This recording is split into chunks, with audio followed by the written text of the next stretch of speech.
This is my divine principle book.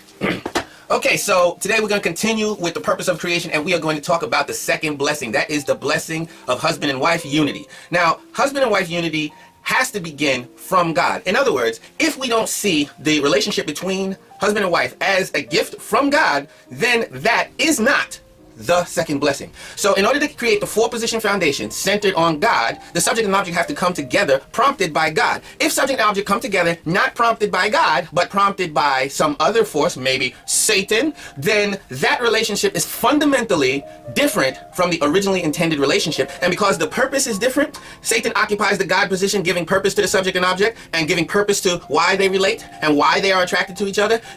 Then this subject, this central subject, Satan, is the owner of all of the results and the children. That's called fallen lineage. But when man and woman come together and can create the four-position foundation with God, okay, then that is the second blessing. Now, if you're a logical person, you'll be asking yourself, then what is the reason that God has man and woman coming together? And that would be a great question to be curious about. That'd be a great question to ask. But there's something more pressing. How is it that you're supposed to know that God wants a man and a woman, specific man and woman, to be together? How would you know that? What is the agency by which God works to bring man and woman together? Okay, we know what the world says. We know what history has said about man and woman coming together. Okay, we know Satan's version of Cupid. We know Satan's agency, purposed by Satan.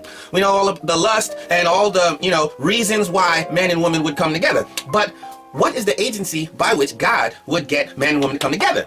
If you're not willing to ask this question, this means that you don't have a mind where your sexuality actually is placed in the hands of God. So you are not interested in actually partnering with God in all the things that come from your sexuality. And this is how this attitude of disconnection from God, we'll talk about later, is the fall of man. It's a disconnection from God in the area of sexuality, which fundamentally changes the nature of having children, because it's changed the nature of having sex, because it's changed the nature of pursuing the opposite sex. In other words, four-position foundation centered on Satan. But what's it like the ideal? Well, when a man and a woman are given the blessing by God, right, through their parents, who are agents, who are the original agents of God, by coming together that way, our love that we share as man and woman is an extension of our parents' love for us.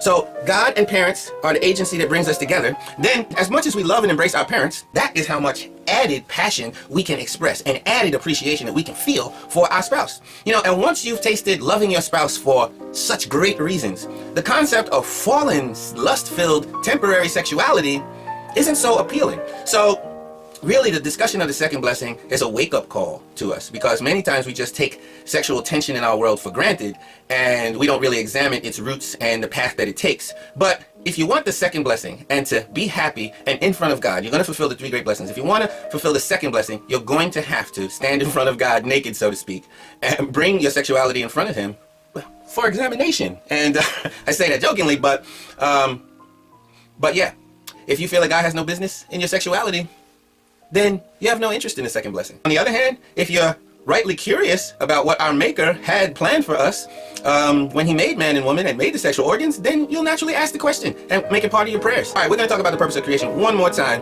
Like, share, subscribe.